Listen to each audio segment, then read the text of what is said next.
Hello, guys. In this discussion, we're going to look at gastric carcinoma.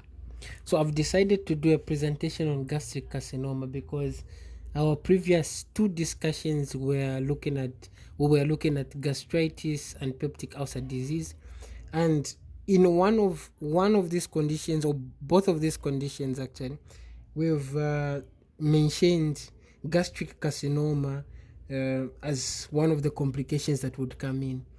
It was mentioned under chronic gastritis, where we said with persistent irritation due to inflammation, adaptive mechanisms would occur which would lead to a metaplastic change. Yeah, where there would be what we refer to as intestinal metaplasia, and this intestinal metaplasia predisposes to carcinogenic change, which would later on lead to tumorigenesis or cancer formation. Okay, so because of those concepts that we've already mentioned in our previous discussions, I've decided that we should just build on them and take the opportunity to discuss gastric carcinoma. So, gastric carcinoma, by definition, is a malignant proliferation of surface epithelial cells. Now, we know that the epithelial cells that line the stomach are columnar epithelial cells. Hence, this will be an adenocarcinoma. It's important to understand because an adenocarcinoma is a malignant proliferation of granular cells. So it is granular in nature. Okay. This gastric carcinoma can be subclassified into two types. Yeah, we have the intestinal type and we have the diffuse type. Now, like I've already mentioned in our previous discussion, we were talking about chronic inflammation, adaptive mechanism leading to metaplasia, which is of the intestinal type, where we said there will be intestinal metaplasia. It is the reason why on the type of gastric carcinoma we have intestinal type and diffuse type. So the intestinal type, you will discover to say that it actually connects with some of the things that we discussed under gastritis and these other conditions like peptic ulcer disease. So we begin on intestinal type. So the intestinal type of gastric carcinoma presents as a large, irregular ulcer with hipped up margins. Remember, we were already describing a malignant ulcer under the discussion of peptic ulcer disease, and we said gastric ulcer, the differential is gastric carcinoma, specifically the intestinal type, because it's the one that presents with an ulcer. And I even gave out features on how you can differentiate a benign ulcer from a malignant ulcer, which is arising from the intestinal type of gastric carcinoma, on endoscopy, where I said it will be large, irregular, with hipped up or raised margins. So this is what we are talking about here again, where we're saying intestinal type of gastric carcinoma will present as large, irregular ulcer with hipped up margins. This usually involves the lesser curvature of the antrum. Again, if we try and trace back, we'll find it to say chronic gastritis. One of the causes of chronic gastritis is H. pylori. And H. pylori is also the commonest cause of gastric ulceration. You get that one? Huh? But in this case, we are trying now to marry chronic gastritis by H. pylori to the metaplastic change that later on occurs. So this metaplastic change will occur in the antral region, because it has been mentioned in our previous discussion that chronic gastritis by H. pylori usually occurs in the antral region. Yeah, and if metaplasia was to occur, leading to an intestinal metaplasia, which then later on leads to gastric carcinoma of the intestinal type, we expect it to involve the lesser curvature of the antrum. because of that concept. With that being mentioned, I think it is important that if you have started with this presentation for gastric carcinoma, go back and check the presentation on gastritis, then come to the presentation on peptic ulcer disease, then now come to the discussion on gastric carcinoma. It will be easy for you to connect the dots from the beginning until to this point.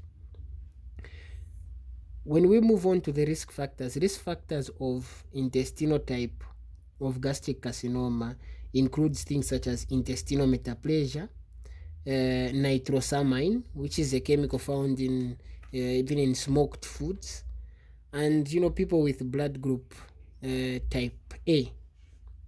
Yeah. So now here we'll mainly focus on intestinal metaplasia.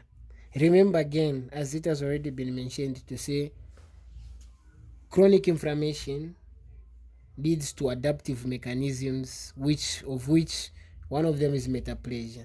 And we've already mentioned to say in chronic gastritis, metaplasia can occur, where the normal columnar epithelium of the stomach will change to a similar type of that of the intestines, yeah, hence the intestinal type, yeah, which contains large goblet cells in it. Now this metaplasia predisposes to carcinogenic change, which would later on lead to tumorigenesis, which I've already mentioned, yeah, leading to a intestinal type kind of gastric carcinoma.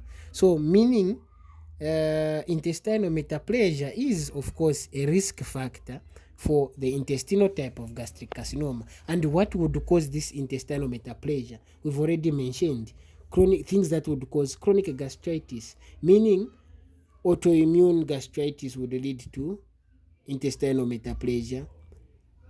H. pylori gastritis would also lead to intestinal metaplasia. Okay, so yeah, that's important to understand. When we move forward, the other type we can look at now is the diffuse type of gastric carcinoma. So this diffuse type, this one is not associated with intestinal metaplasia. I thought it's just important to make mention before I even go further. So this one is characterized by signet ring cells that diffusely infiltrate gastric wall. Diffuse type gastric carcinoma is characterized by signet ring cells that diffusely infiltrate gastric wall.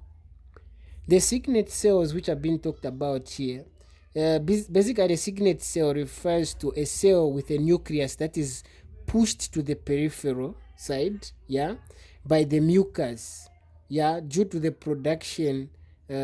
increased production of mucus by the cancer cells, yeah. So it is a cell that possesses a nucleus that is pushed to the periphery, yeah, by the mucus produced by the same cancer cells, the signet ring cell.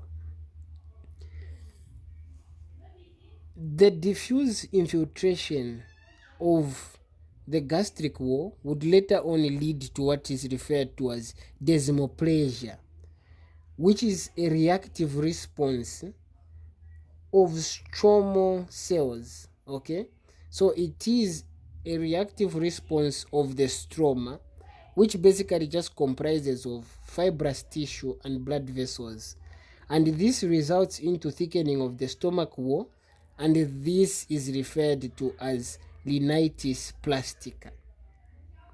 Okay, this type of gastric carcinoma is not associated with H. pylori, and because it is not associated with H. pylori, like I have already mentioned in the beginning, it is not associated again with intestinal metaplasia or nitrosamine chemicals. Yeah. When we come to the clinical features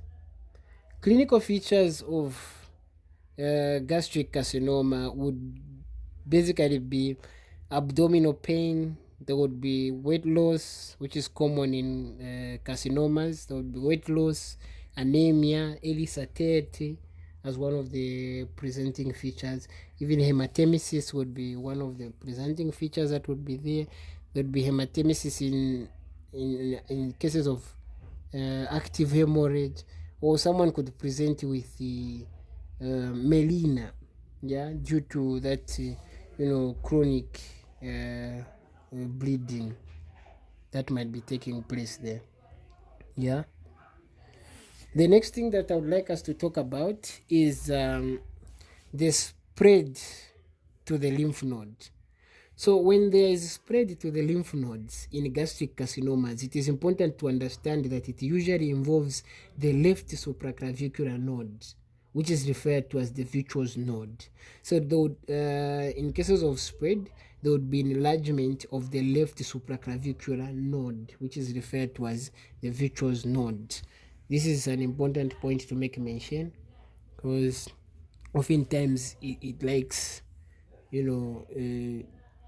oftentimes examiners like bringing it up when asking questions in line with physical examination of course, the lymph nodes.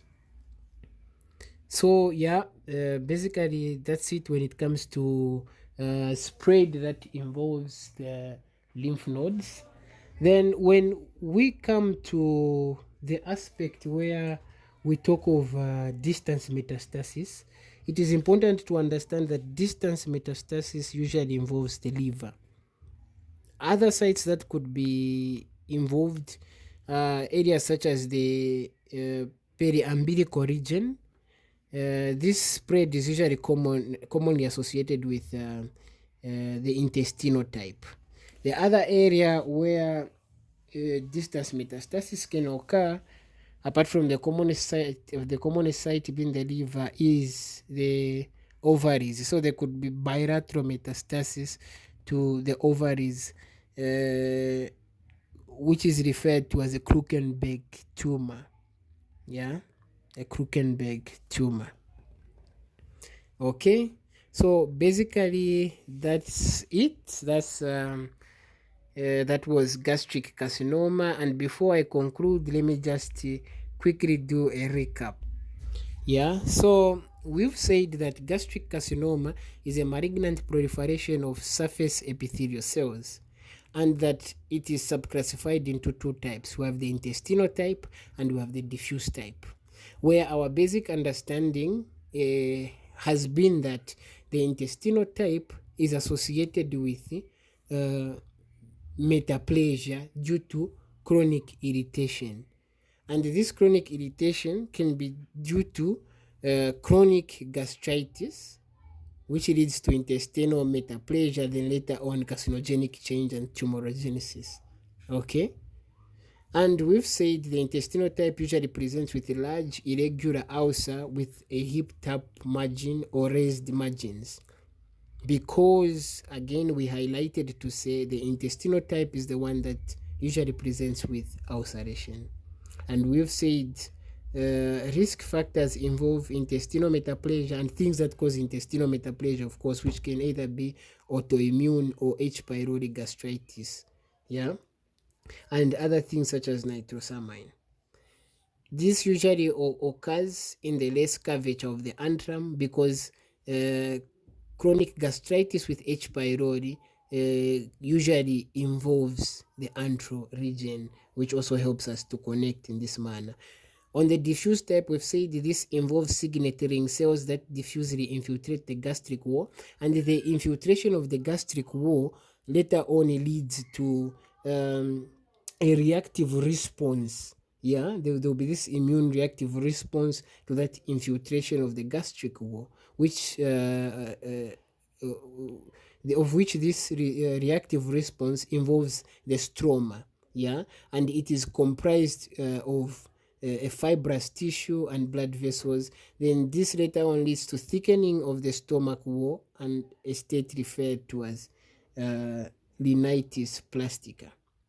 Yeah, the reactive response of the stroma due to the diffuse gastric wall infiltration in the diffuse type of gastric carcinoma is what is referred to as desmoplasia. The signet ring cells have been described to be cells whose nucleus is pushed to the side by mucus that is produced by the same cancerous cells. Okay, so basically that's it.